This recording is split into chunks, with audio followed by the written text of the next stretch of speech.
The restaurant was glowing that night, filled with laughter, expensive perfume, and the soft sound of piano music. Every table was taken, and waiters moved quickly under the golden lights. It was the kind of place where people came not only to eat but to be seen. Among the crowd stood a woman in a simple black dress. Her name was Amara, a quiet woman with eyes that carried both grace and strength. She waited at the entrance, holding a small clutch, smiling politely as she asked for a table for one. The maître d', a tall man with a fake smile, barely looked up from his podium. His tone turned cold the moment his eyes met hers. "I'm sorry, ma'am," he said, adjusting his tie, "but we're fully booked tonight."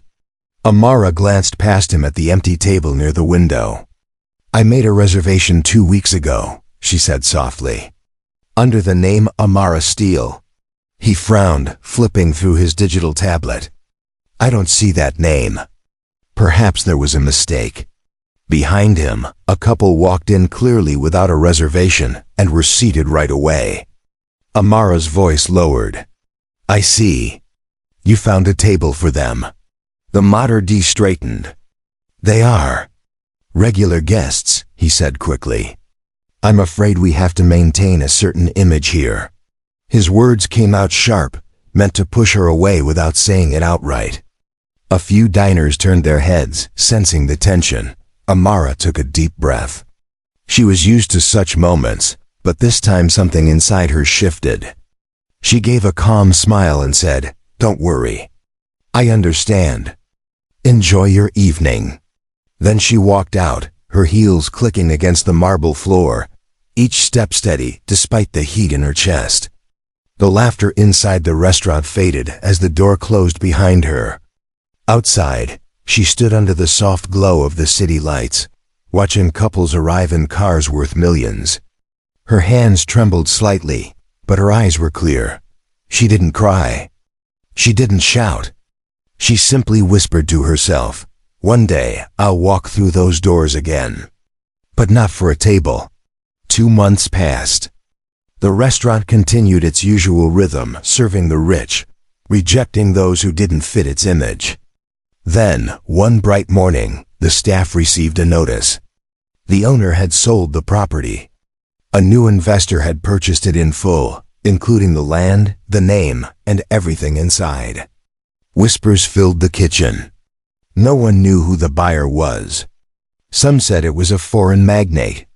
Others said it was a corporate group expanding into fine dining. That evening, the restaurant prepared for the arrival of the new owner. Every chair was polished, every glass spotless. The staff waited in nervous silence near the entrance as a sleek car stopped outside. The doors opened, and out stepped Amara. She wore a bright crimson dress that shimmered like firelight, and her walk was calm yet commanding. The same maître d' who had once dismissed her froze. He recognized her instantly, but could not find his words. The manager, trembling, came forward with a forced smile. "Good evening, ma'am. May we help you?"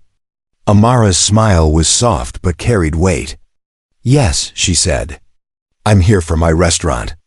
She handed over the ownership documents, her name printed clearly, Amara Steele Holdings. A silence swept across the hall.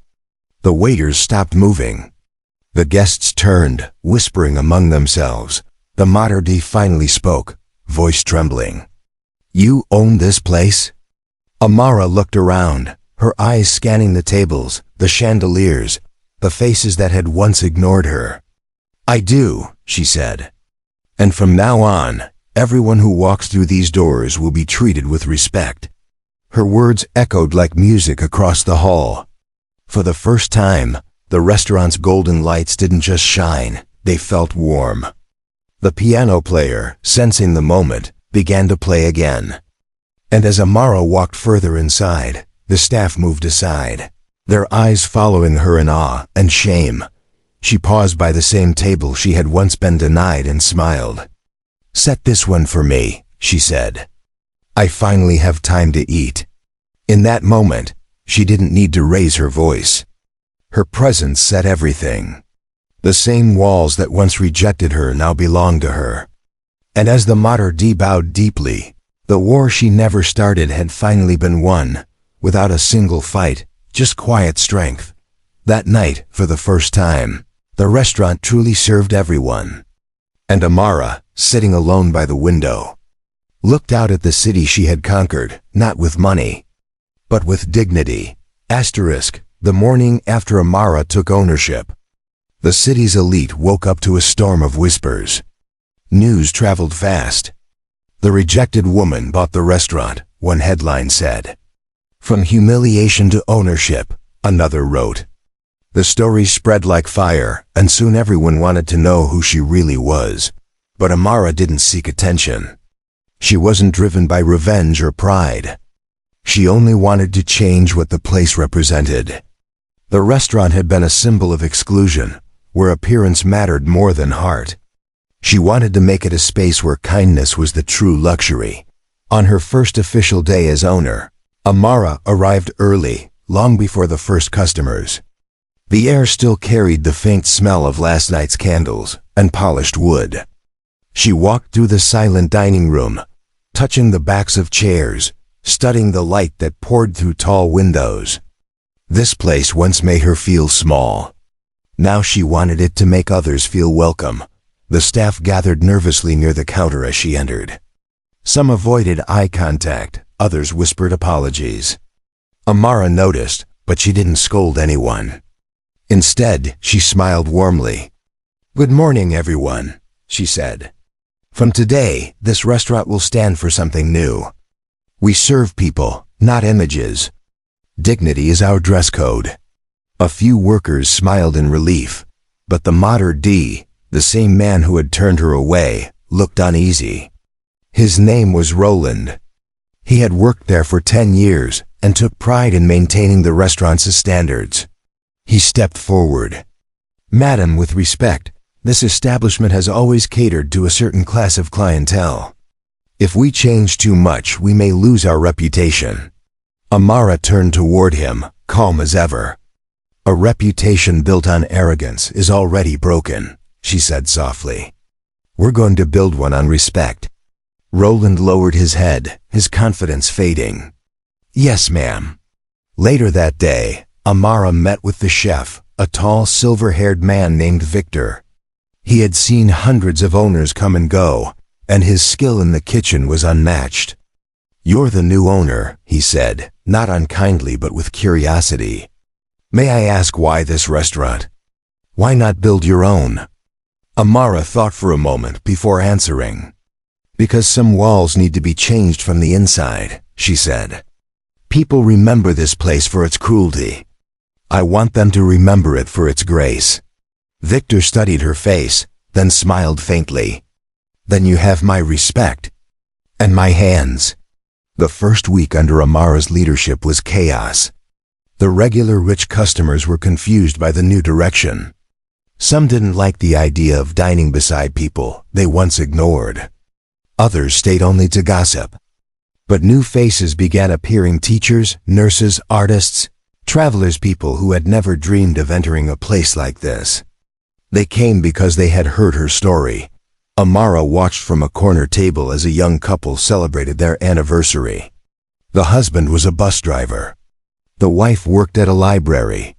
They looked nervous at first, sitting among crystal glasses and gold-edged plates. But the staff treated them with warmth. They smiled, they laughed, and by the end of the night, they looked like they belonged. That was all Amara wanted to make belonging possible. Still, not everyone approved. One evening, a group of old investors showed up, their suits sharp and eyes colder than steel. They had been part of the restaurant's original ownership before selling their shares. One of them, Mr. Langford, leaned close to her at the bar. "You think this will last?" He sneered. "People like us don't come to dine with the masses. You'll lose the prestige." Amara met his gaze without flinching. "Prestige doesn't feed the hungry or heal the heart," she said. "If this place loses people like you but gains humanity, I consider that success." He chuckled bitterly and left, muttering something about sentimental billionaires. That night, Amara stayed behind after everyone had gone. She sat by the same window again, watching the empty streetlights flicker. She remembered the first time she had stood outside, being told she wasn't welcome. The memory still hurt, but it also reminded her how far she'd come. As she looked around the restaurant, something unexpected caught her eye. Roland, the maître d', was still there, cleaning the tables quietly. He hesitated before approaching her. "Madam," he said, voice low, "I wanted to say, I was wrong. I judged you by what I saw, not who you were. That was not the man I wanted to be." Amara gave him a small smile. "We all grow, Roland. The question is whether we let our mistakes teach us or bury us." He nodded, relief softening his face. "Thank you, ma'am. I'll do better." As he walked away, Amara felt something change. It wasn't just about ownership anymore. It was about redemption for all of them. The restaurant had begun to breathe again, not as a place of walls and whispers, but as a place of light. And though the world outside still judged, inside those golden doors, something human was healing. But deep down, Amara knew not everyone was happy. Not everyone accepted the change. And soon, someone from her past, the very person who had first humiliated her, would walk through those same doors, unaware that the woman they'd once insulted now owned everything around them. It had been 3 weeks since Amara reopened the restaurant under her name, and word had spread far beyond the city. Some came to see the new menu. Others came for the story.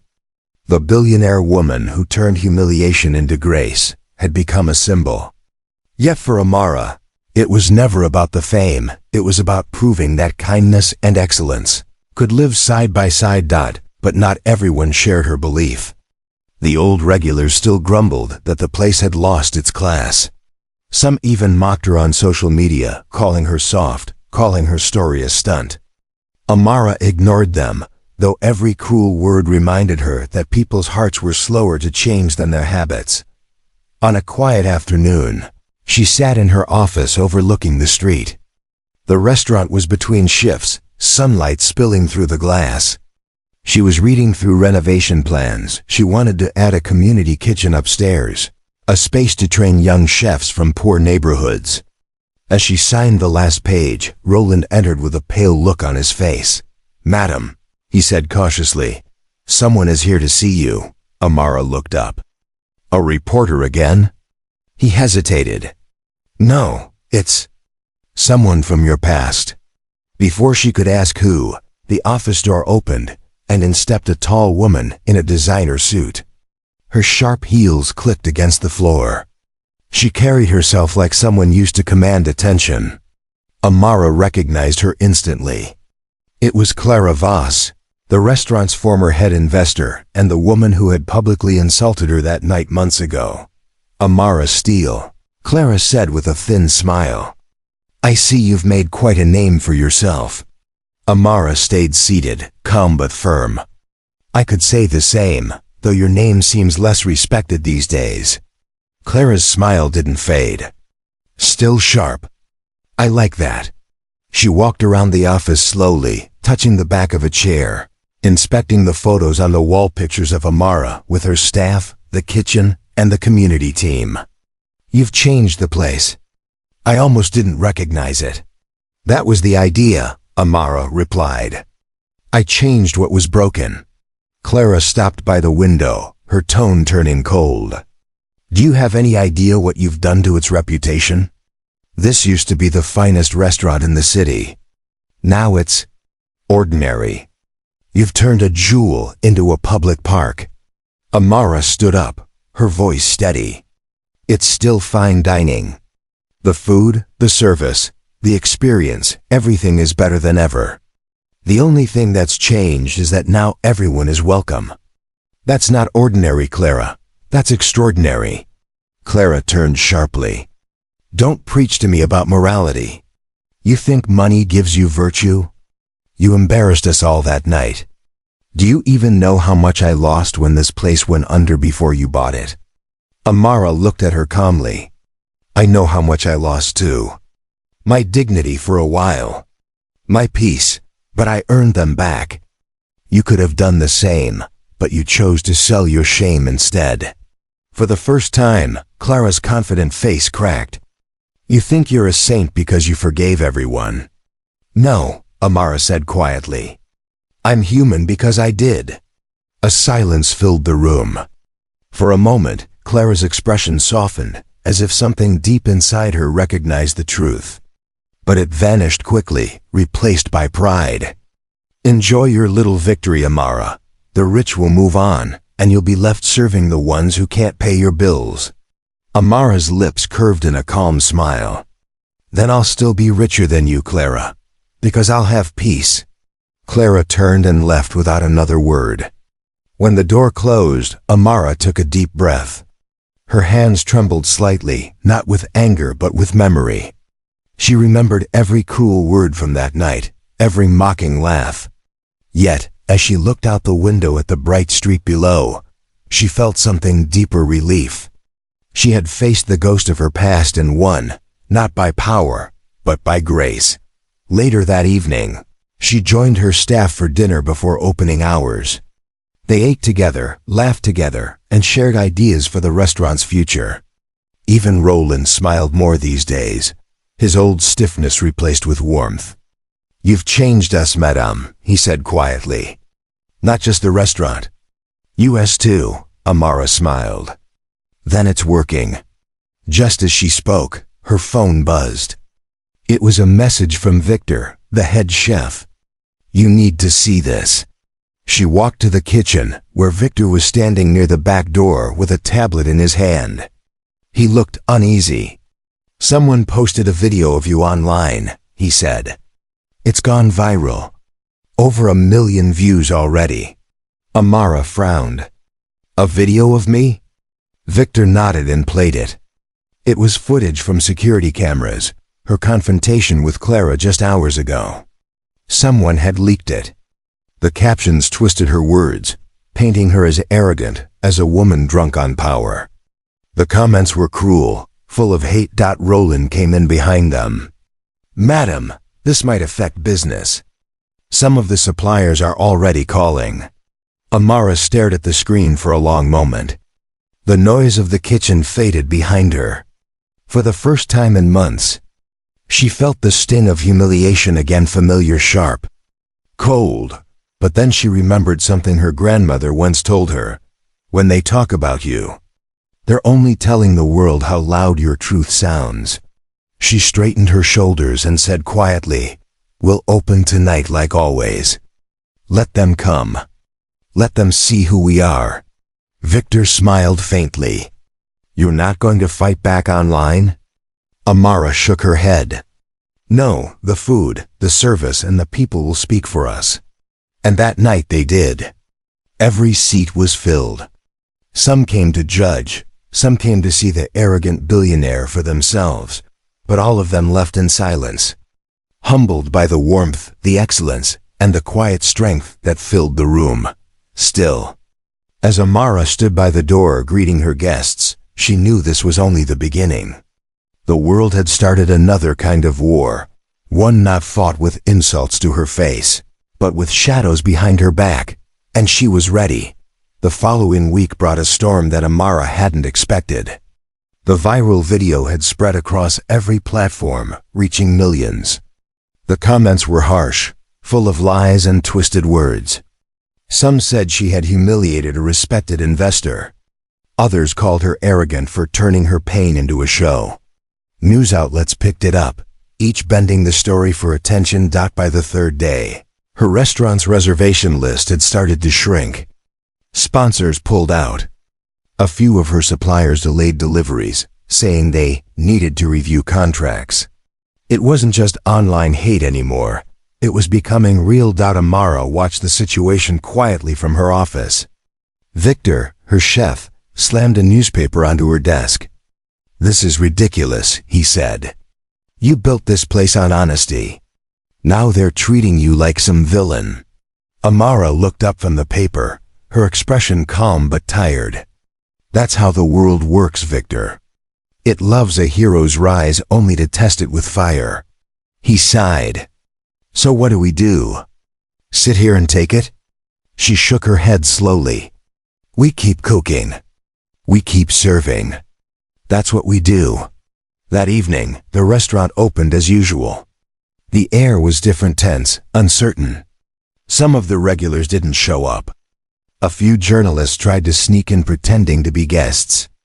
Roland spotted them right away and escorted them out with quiet firmness. The rest of the staff did their best to smile, though everyone could feel the weight of judgment pressing against the glass windows. Amara moved from table to table, greeting each guest. Some met her eyes with warmth, others avoided her gaze. A few whispered behind menus. Still, she kept her voice gentle and her smile steady. "Welcome," she said to each one. "I'm glad you're here." Later that night, as the last customers left, Amara went to the kitchen. The staff was tired, their energy drained by the rumors. She stood before them, her voice soft but clear. "I know what's being said about me," she began. "I know what people think. But I didn't start this place for fame. I started it for people who were told they don't belong. If we close our doors now, then those words win. But if we stand together, we show them what grace really means." The room was silent for a moment. Then Roland nodded. "I'm with you, ma'am," Victor added. "We all are." Their loyalty gave her strength. The next morning, Amara arrived early as always. She found a small crowd outside the restaurant, reporters with cameras and microphones. They shouted questions the moment she stepped out of her car. "Miss Steele, did you humiliate Clara Voss? Is it true you banned the wealthy from your restaurant? What do you say to claims that you're dividing people?" Amara didn't stop walking. She smiled politely and said, "We serve everyone who walks through those doors. That's the only truth." Then she went inside, but inside, her calm started to crack. She sat in her office alone, staring at the growing list of canceled reservations. It hurt, not because of the money, but because the people she had hoped to inspire were losing faith. For the first time since she bought the place, she felt doubt creeping in. Just then, the phone on her desk rang. She almost ignored it, but something in her told her to answer. "Hello." A soft, elderly voice came through. "Miss Steele? You don't know me, but I was in your restaurant last week. My name is Miriam." Amara smiled faintly. "I remember you, Mrs. Lewis. You were with your grandson." "Yes," the woman said, her voice trembling slightly. "I wanted to thank you. My husband and I could never afford a meal there before. You treated us like royalty. That night, it reminded me what dignity feels like. Don't let them change you, dear. You gave this city something real." Amara felt her throat tighten. "Thank you, Mrs. Lewis. You don't know how much that means right now." When she hung up, she sat back, her eyes glistening. The fear and anger that had been eating at her faded a little. There were still people who understood. People who believed. That evening, she gathered her staff again. "If they're going to talk about us," she said, "let's give them something true to talk about." She announced a new event, the Open Table Night. One night each month. The restaurant would open its doors to anyone rich or poor, young or old, to eat together, free of charge. Victor's eyes widened. "You mean for free?" "Yes," Amara said simply. "Kindness doesn't need a price tag." Word spread quickly again, but this time the reaction was mixed. Some mocked her idea, calling it a stunt. Others called it foolish. But when the night came, people lined up outside the restaurant, students, workers, families, the homeless, even a few curious critics. Inside, the air was alive with warmth and laughter. The same tables that once divided people now united them. The smell of freshly baked bread filled the room. Victor and his team worked tirelessly, serving dishes with smiles. Roland personally greeted every guest, his former arrogance replaced with quiet pride. Amara moved among them, helping serve drinks, listening to stories, laughing with strangers. Cameras flashed outside, but she didn't care. She wasn't doing it for the headlines. She was doing it for them. By the end of the night, something had changed. The guests applauded the staff, hugging them, thanking them. An old man approached Amara and said, "You reminded us what humanity tastes like." For the first time in weeks, Amara's heart felt light again. She looked around at the crowded hall and whispered, "This is what it was always meant to be." But even as joy filled the restaurant, she didn't know that Clara Voss had returned to the city. And this time, she wasn't coming to argue. She was coming with a plan to destroy everything Amara had built from the inside. Asterisk. The success of the open table night spread through the city like wildfire. Videos of strangers sharing meals went viral, and for a moment, the hate faded. People began calling Amara's restaurant the heart of the city. Yet behind that warmth, trouble was quietly brewing. Clara Voss had returned, and this time she didn't come to speak. She came to strike. Amara had no idea that while the restaurant's doors opened to everyone, one of those who walked in worked for Clara. His name was Dean, a young man with kind eyes and soft manners. He introduced himself as a marketing consultant who wanted to help rebuild the restaurant's public image. His portfolio looked genuine and his smile seemed honest. Amara, always believing in second chances, welcomed him. Within days, Dean became part of the daily rhythm. He worked closely with the staff, especially Roland and Victor, helping them craft new campaigns. He said all the right words about unity, about trust, about showing the world that the restaurant wasn't just a place to eat but a movement for change. Amara was impressed, but late at night, when the lights went off, Dean would make quiet calls outside the back door, his voice low and sharp. "She trusts me," he whispered. "Everything's running smooth. Just a few more days, and you'll have what you want." The next week, Amara planned a charity gala night where business owners and public figures would gather to fund community kitchens in poorer neighborhoods. It was the biggest event she had organized since taking ownership. Invitations were sent, the press was invited, and the staff worked day and night to prepare. On the night of the gala, the restaurant shimmered like a dream. Chandeliers glowed, musicians played softly, and every table was filled with people dressed in elegant clothes. Amara stood at the entrance, greeting guests one by one. Her dress was white, her hair neatly tied, and her calm smile drew every camera toward her. She didn't know that behind those flashes, another story was waiting to break. As the evening went on, the kitchen buzzed with activity. Victor led his chefs like a conductor with his orchestra. Everything was perfect until he noticed something strange. One of the assistant chefs, who had never handled wine before, was pouring bottles of an unfamiliar brand into the glasses meant for the main toast. Victor frowned and called out, "Where did those come from?" The assistant froze. "Mr. Dean said to use them. Said they were part of the sponsorship deal." Victor's heart skipped. He hadn't approved any new brand. Something was wrong. He rushed to the back storage room where Dean was standing with a phone in his hand, looking at the crates. "Dean," Victor said sharply, "who authorized these?" Dean turned slowly, his calm smile gone. "Relax, chef. They're just special imports." Victor stepped closer, suspicion in his voice. "Special, huh? Then why aren't they labeled?"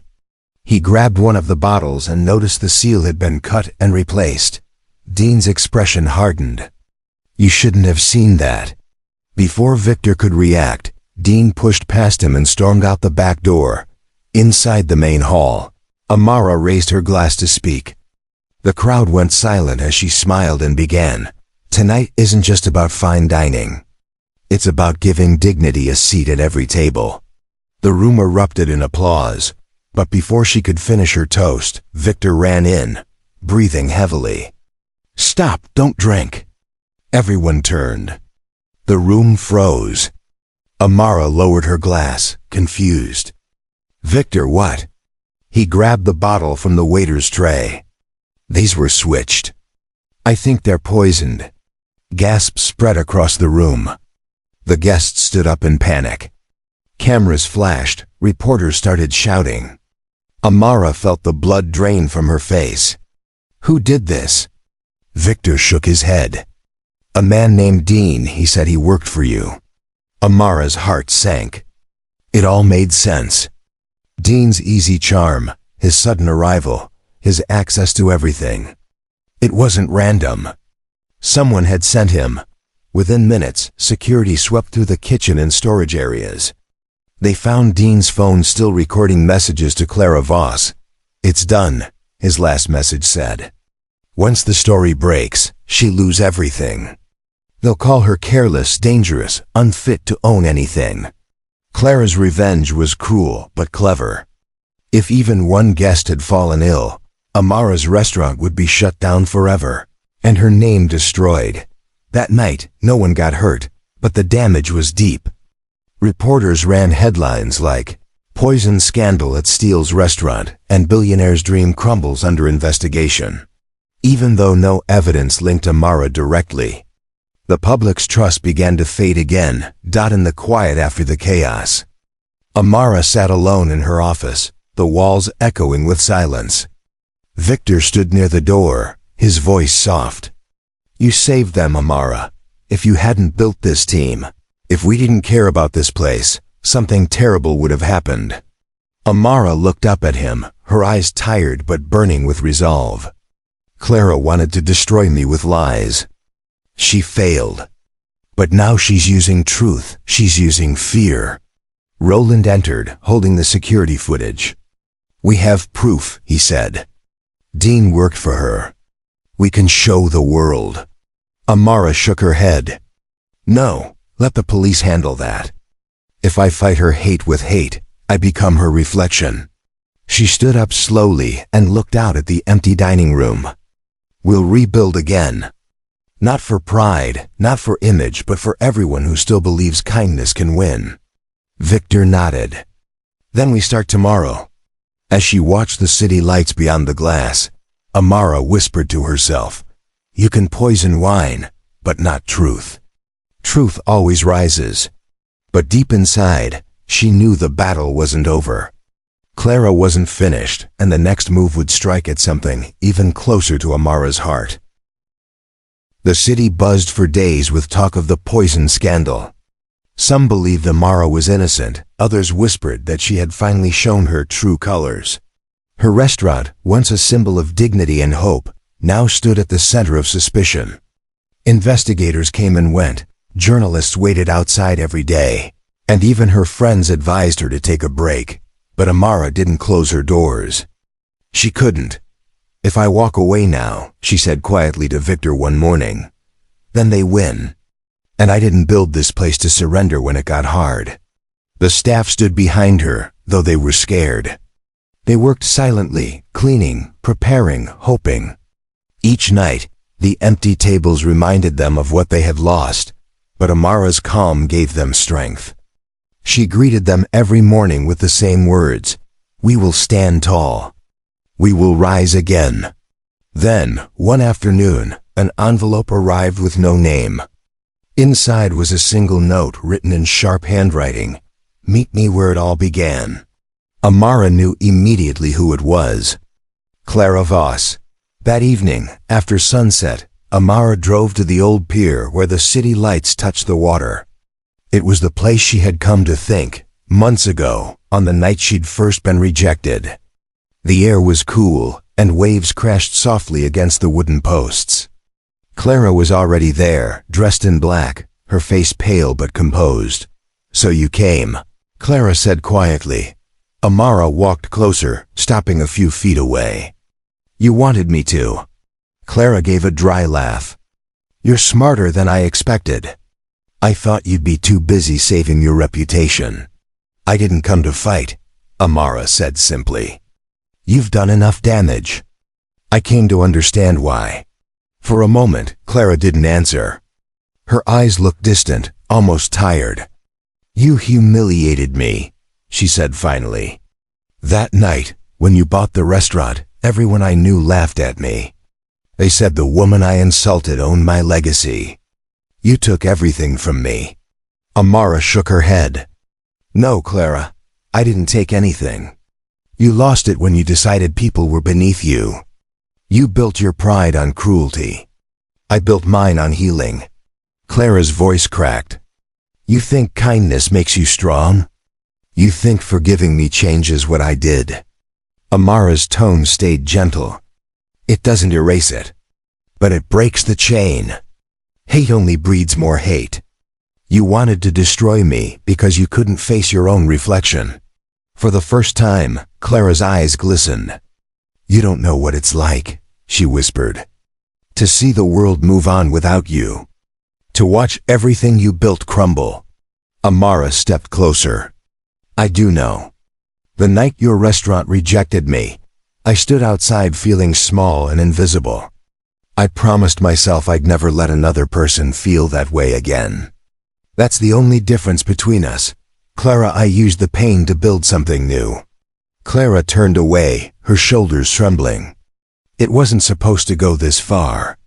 Dean, you went too far. I just wanted you ruined, not dead guests." Amara took a deep breath. "Then tell the truth. Clear my name." Clara looked at her, conflicted. "They'll destroy me." "They already have," Amara said softly. "But maybe it's time to stop hiding behind pride. Maybe it's time to be human again." The silence between them was heavy. The waves crashed, and for a long time neither spoke. Then Clara nodded slowly, tears slipping down her cheeks. "I'll do it. You don't deserve this." Amara reached out, placing a hand on her shoulder. "No one deserves hate, Clara, not even you." The next morning, the truth broke across every headline. Clara Voss confessed publicly to orchestrating the poison attempt. She admitted that Dean worked under her orders and that Amara had no involvement. The confession shook the city. People who had once doubted Amara now saw her strength in a new light, not just as a businesswoman, but as a person who had fought hate with humanity. Within days, her restaurant reopened to full capacity. Lines stretched down the street. The same reporters who once hounded her now praised her resilience. But Amara didn't gloat. She stayed humble, moving among her staff with quiet joy. During the reopening night, she stood near the same window where it all began. The light from the chandeliers danced across her face. Roland approached with a smile. "We did it, ma'am," he said softly. Amara smiled. "No, Roland. We became it." Later, Victor came to her side.